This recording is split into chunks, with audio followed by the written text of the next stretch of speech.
Être compétitif par le prix et penser justement que c'est le seul argument qui va faire qu'un client va passer par vous versus un autre, c'est une erreur fondamentale qu'il va falloir bannir. Si vous vivez selon le prix, vous allez mourir par le prix. Reprenons.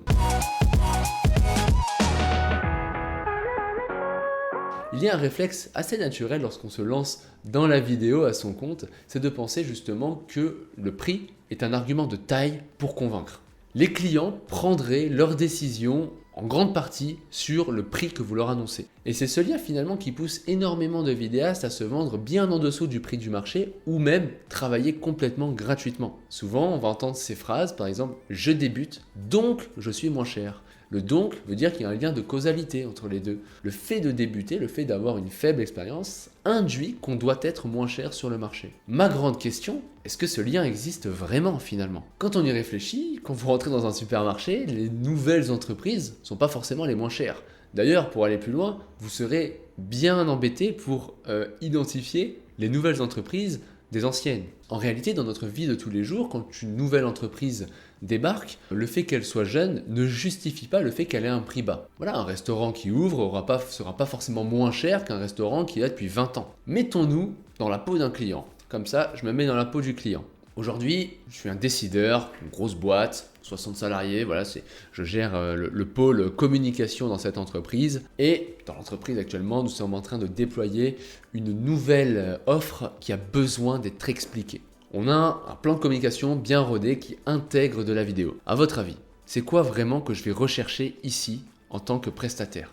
Pensez-vous que je souhaite avoir le moins cher ou plutôt la meilleure personne qui va bien comprendre mes enjeux et qui va apporter la solution adéquate? Quelque part, quand on se démarque par le prix, on envoie un signal fort, un signal « je suis un débutant ».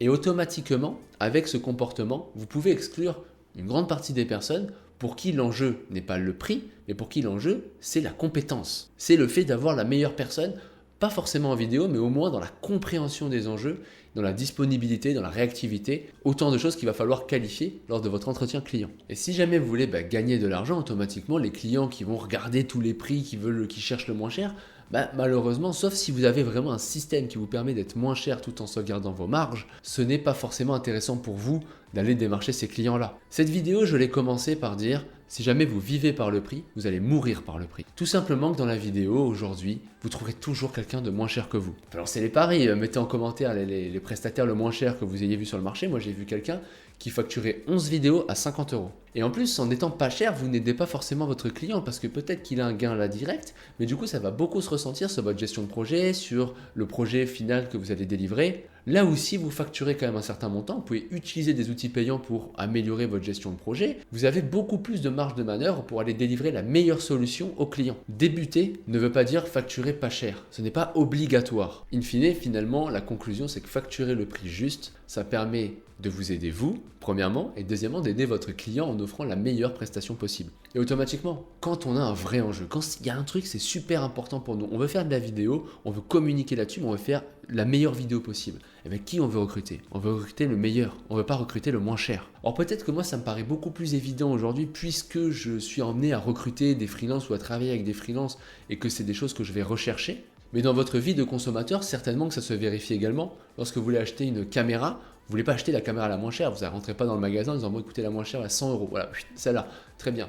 Vous avez une sorte de cahier des charges, vous voulez que ça filme en 4K avec un certain nombre d'images par seconde, tout ça, et une fois que vous avez bien mis le besoin, vous dites ok là-dedans je vais regarder, et là le prix effectivement peut-être peut avoir son enjeu.